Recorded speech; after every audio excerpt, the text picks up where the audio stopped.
بسم الله الرحمن الرحيم. عن ابن مسعود رضي الله تعالى عنه قال قال رسول الله صلى الله عليه وسلم أيها الناس ليس من شيء يقربكم إلى الجنة ويباعدكم من النار إلا قد أمرتكم به وليس شيء يقربكم من النار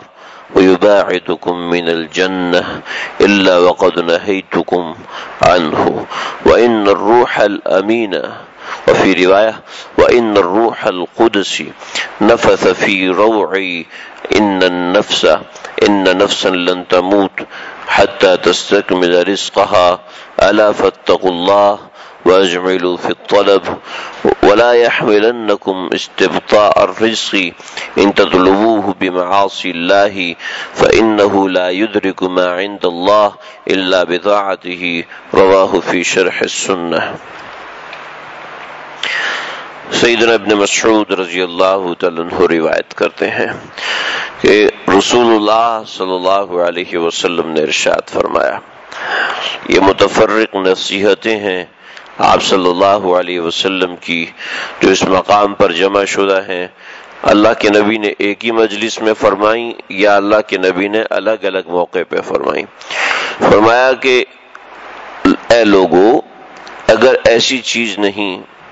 کوئی ایسی چیز نہیں جو تم کو جنت سے قریب کرے اور دوزخ سے دور رکھے مگر وہ چیز جس کا میں تمہیں حکم دیتا ہوں۔ یعنی ہر وہ چیز جو اللہ کے نبی حکم دیتے ہیں وہ ہمیشہ جنت سے قریب کرنے والی ہے، جہنم سے دور کرنے والی ہے، اور اس کے علاوہ کوئی ایسی چیز نہیں ہے جو جنت کے قریب کرے اور جہنم سے دور کرے۔ پھر فرمایا کوئی ایسی چیز نہیں جو تم کو دوزخ کے قریب کر دے اور جنت سے دور رکھے مگر وہ چیز جس سے میں نے تم کو منع کر دیا۔ یعنی ممنوعات شریعت ہمیشہ جہنم سے دور کرنے کے لیے منع کی ہوئی چیزیں ہوتی ہیں۔ اور جبریل نے میرے دل میں یہ بات ڈالی کہ ان النفس لن تموت حتی تستکمل رزقها، کہ کوئی جاندار اس وقت تک نہیں مرتا جب تک کہ اس کو اپنا رزق پورا نہ کر دیا جائے۔ یعنی جب تک اپنا رزق پورا نہیں کرتا اس وقت تک کوئی جاندار دنیا سے نہیں جاتا۔ ہر جاندار کے لیے اللہ نے ایک رزق متعین کیا ہے، اور وہ رزق متعین کردہ رزق جو ہے وہ رزق انسان کو ہر حال میں ملتا ہے کہ ان الرزق لا يطلب العبد كما يطلب اجله۔ حدیث میں آتا ہے کہ رزق انسان کو ایسے تلاش کرتا ہوا آتا ہے جیسے کہ موت تلاش کرتی ہوئی آتی ہے۔ ہمارے اکابرین فرماتے ہیں اس کا مطلب ہے رزق کی رفتار موت کی رفتار سے تیز ہے، کہ رزق جہاں سے آئے گا موت اس کے بعد آئے گی، رزق اس سے پہلے پہنچے گا۔ تو جو رزق اللہ نے رکھا ہے وہ ہمیں مل کے رہے گا، چاہے کوئی کتنا ہی کر لے۔ آج ہمارے ذہنوں میں یہ بات ڈالی جی فلاں نے بندش کی ہے اس وجہ سے منافع نہیں ہو رہا، فلاں نے بندش کی ہے اس وجہ سے ہماری روزی بند کی ہوئی ہے، حالانکہ ایسا نہیں ہے۔ رزق اللہ نے مقرر کیا ہے اور وہ مل کے رہے گا، جیسے موت آتی ہے رزق اس سے پہلے پہنچے گا۔ تو جاندار اس وقت تک نہیں مرتا جب تک اپنا رزق پورا نہ کر لے۔ پس جب ایسا ہے کہ جو رزق مقدر ہے وہ پہنچنے والا ہے تو خبردار اللہ سے ڈرو۔ یہ خاص طور پہ یہاں پر ذکر ہے کہ واتقوا اللہ واجملوا فی الطلب، واتقوا اللہ واجملوا فی الطلب۔ اس کا مطلب یہ ہے کہ انسان روزی کی تلاش کرنے میں اکثر حرص سے کام لیتا ہے اور اکثر جائز اور ناجائز کا دھیان نہیں کرتا۔ ہمارے مشائخ اور اکابرین میں واقعہ مشہور ہے کہ والد کا انتقال ہونے والا تھا، اور والد یعنی بستر مرگ پر تھے، بہت شدید بیمار تھے۔ تو بیٹیا نے کہا کہ ماں بھوک شدید لگی ہے، کل سے کھانا نہیں کھایا، آپ کھانا بنا کر دے دیجئے۔ ماں نے کہا ٹھیک ہے۔ ماں نے کہا اپنے باپ کے پاس بیٹھو، میں کچن میں جاتی ہوں کھانا پکاتی ہوں۔ چنانچہ انہوں نے پیڑا بنایا، اور پیڑا بنا کے ابھی روٹی بنانے ہی لگی تھی کہ بچی کی چیخنے کی آواز آئی، پتہ چلا کہ والد کا انتقال ہو گیا۔ جب والد کا انتقال ہوا تو بچی کو صبر کی تلقین کی اور پھر رشتہ داروں کو اطلاع کی، کفن دفن کا انتظام کرتے ہوئے بچی نے کہا کہ اماں کب سے بھوک لگی ہے، آپ روٹی بنا دیں۔ تو ماں نے کہا بیٹا اب روٹی نہیں بنا کے دے سکتے،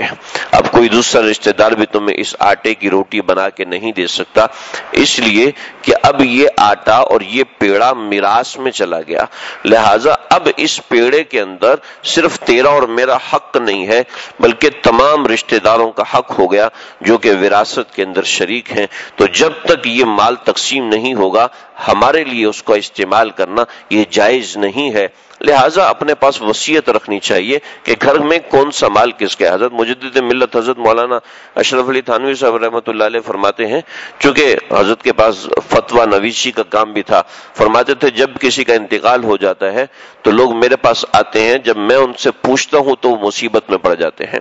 میں ان سے یہ پوچھتا ہوں کہ گھر میں آپ کی ملکیت کی چیز کون سی ہے اور مرحوم کی ملکیت کی چیز کون سی ہے، تو وہ پریشان ہو جاتے ہیں، جی یہ چمچیاں، یہ پلیٹیں اور یہ توا اور یہ گیس کے پائپ اور یہ چولہا اور یہ مرچی کا ڈبہ اور یہ نمک کا ڈبہ اور یہ گھر میں رکھا دھنیا، فریج کا سامان اور یہ اتنا بڑا فریج اور یہ چھوٹے چھوٹے ساکٹ اور اتنی باریک چیزیں، گھر میں رکھا ہوا جھاڑو اور گھر میں لگانے والا پوچا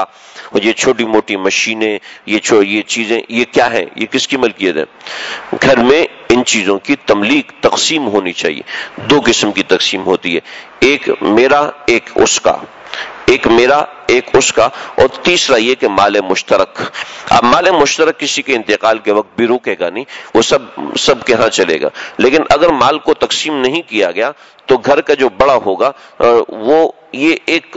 طبعی طور پر یہ مال اس کی ملکیت سمجھا جائے گا، اور پھر کسی کے انتقال کے وقت بھی مصیبت پیدا ہو سکتی ہے، پریشانی پیدا ہو سکتی ہے۔ بچے چھوٹے ہیں، ان کے جو چھوٹے کپڑے ہوتے ہیں، ان کے گھر میں رکھا ہوا سامان ہوتا ہے، یہ سامان کس کی ملکیت ہے؟ یہ گھر کے دیوار پہ لگے ہوئے کیل، یہ کس کی ملکیت ہے؟ اتنی چھوٹی چھوٹی چیزیں بھی شریعت نے رکھی ہیں کہ ان کی تقسیم باقاعدہ ہونی چاہیے، اور اگر ایک سوئی بھی ہے تو اس کی تقسیم ہوگی، ایک دھاگا بھی رکھا ہے تو اس کی تقسیم شریعت کے دائرے کے مطابق ہوگی۔ یہ کوئی اتنا مشکل کام نہیں ہے،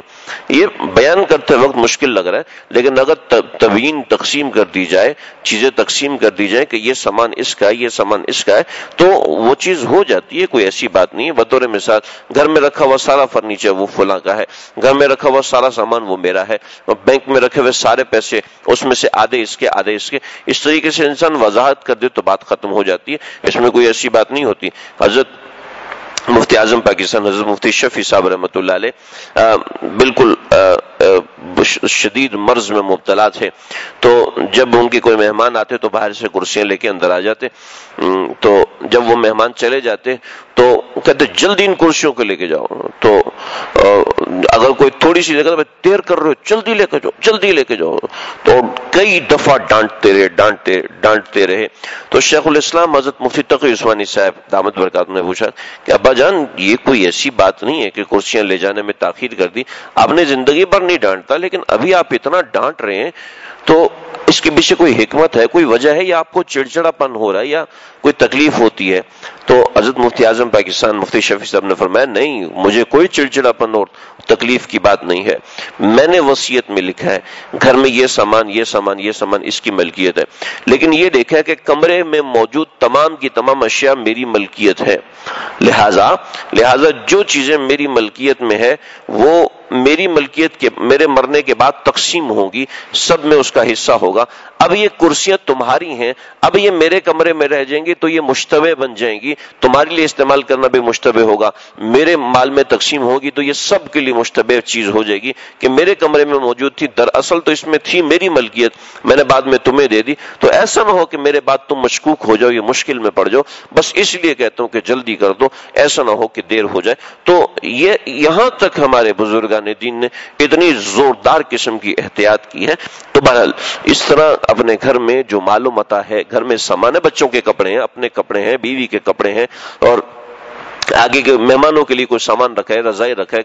کمبل وغیرہ رکھا ہوا ہے، فرنیچر رکھا ہوا ہے، چھوٹی سے لے کے بڑی چیز، گھر میں پائپ رکھا ہوا ہے، چپل رکھے ہیں، زائد چپل رکھے ہوئے ہیں، ان میں ملکیت واضح ہونی چاہیے، اور یہ ملکیت واضح نہ ہو تو یہ بڑا مسئلہ ہو جاتا ہے۔ اگر کسی ایک کے حق میں کوئی ایک رتی بھی غلط چلی گئی تو وہ نہ جانے ساری زندگی حرام کھاتا رہے گا حلال سمجھ کے، تو یہ بہت ضروری ہے۔ تو فرمایا کہ رزق کے الا فاتقوا اللہ، کہ رزق کے معاملے میں انسان عام طور پہ اللہ سے نہیں ڈرتا، بس بے دھیانی ہوتی ہے، غفلت ہوتی ہے، پتہ ہی نہیں ہوتا کہ میں نے کیسے گزارنا ہے، کیسے رہنا ہے، لا علمی کی وجہ سے ایسے ہوتا ہے۔ تو اللہ نے فرمایا، نبی کریم صلی اللہ علیہ وسلم نے فرمایا فاتقوا اللہ، اللہ سے ڈرو، واجملوا فی الطلب، اور آگے نصیحت فرمائی کہ طلب میں اجمال پیدا کرو، کہ روزی کی طلب میں اجمال پیدا کرو۔ یہ ایک بڑا لمبا اور طویل موضوع ہے، بس فی الحال ہم انہی الفاظ پہ اکتفا کرتے ہیں۔ اور رزق پہنچنے میں تاخیر کہیں تم کو اس بات پہ آمادہ نہ کر دے کہ تم اس کو گناہوں کا ارتکاب کر کے حاصل کرو، کہ روزی تو انسان کو ملنی ہی ملنی ہے جو اللہ رب العزت نے ہمارے حق میں لکھی ہے، کہیں ایسا نہ ہو کہ وہ تاخیر سے پہنچ رہی ہے تو انسان حرام طریقے سے حاصل کر لے۔ میرے مقدر میں لکھا ہے کہ اس کو اتنے پیسے ملنے ہیں، اب میری مرضی ہے میں حرام طریقے سے لوں یا حلال طریقے سے لوں۔ یہ انسان کی مرضی ہوتی ہے کہ وہ اس کو حلال طریقے سے کمائے، حرام طریقے سے کمائے، برکت والے پیسے لگے یا بے برکتی والے پیسے رکھے، لوگوں کی دعاؤں کے ساتھ پیسے رکھے یا لوگوں کی بد دعاؤں کے ساتھ پیسے رکھے۔ یہ انسان کے مقدر میں جو روزی لکھی ہے وہ اس کو مل کر رہنی ہے، چاہے وہ کچھ بھی کر لے۔ اب اگر وہ غلط طریقے سے لے کے آتا ہے تو وہ حرام ہے، اور جائز طریقے سے لے کے آتا ہے تو وہ حلال ہے۔ اللہ سمجھنے کی اور عمل کرنے کی توفیق عطا فرمائے۔